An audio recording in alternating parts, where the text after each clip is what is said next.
Hello, Nick Nalcorn of Nagara Automotive here.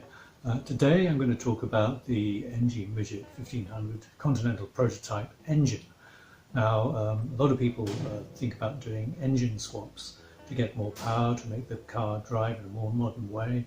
The K-series, the Rover unit is very, very popular, and people have fitted Fiat units and Ford units and all sorts of modern engines to make the NG Midget perform beyond what it could do in the 1970s or the 1960s.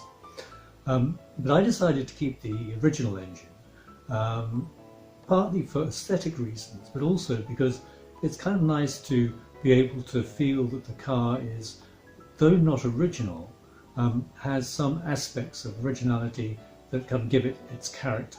And I think the A-series unit and the later Triumph 1500 unit do endow the car with a sort of lazy character which suits it very well.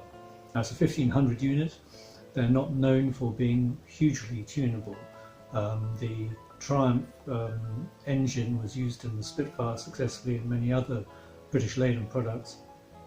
And I think the main point about retaining the 1500 engine is that it's a long stroke engine and it's quite torquey.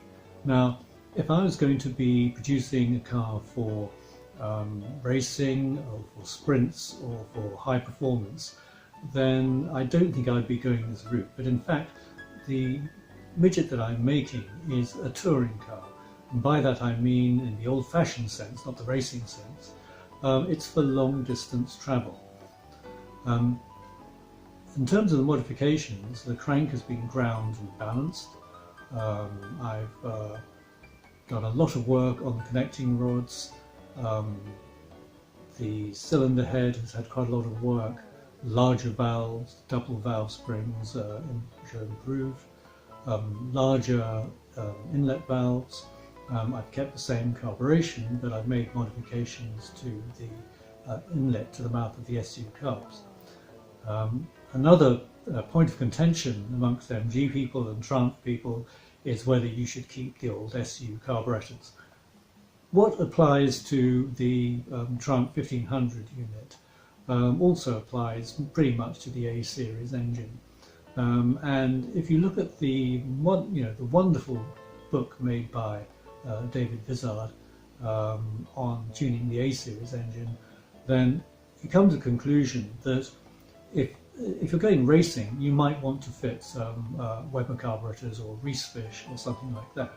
But if for a road car, you're never really going to notice the difference in performance by sticking to the old SUs as standard.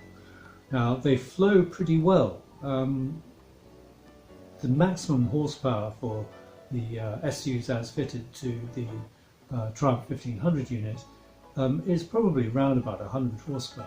I'm sure you can get more using those carburetors. So 100 horsepower is perfectly okay for travelling long distances with that kind of weight.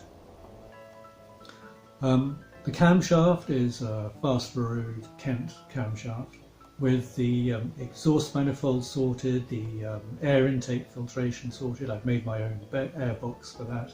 I've also made some donut-shaped mouths to the carburetor intake.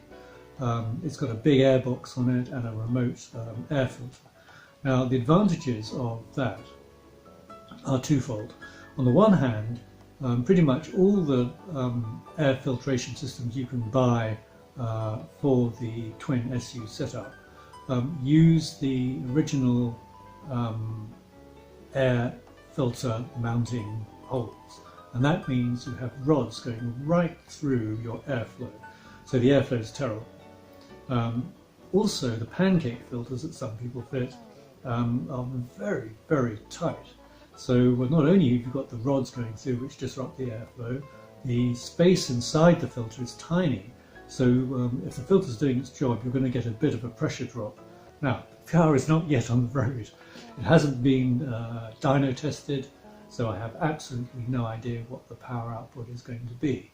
However, going by the experts in the field, and there are plenty both in the United States and Australia, in Japan and here in the UK, there are plenty of people who know an awful lot about tuning these Triumph 1500 engines. I've really followed the template that is out there.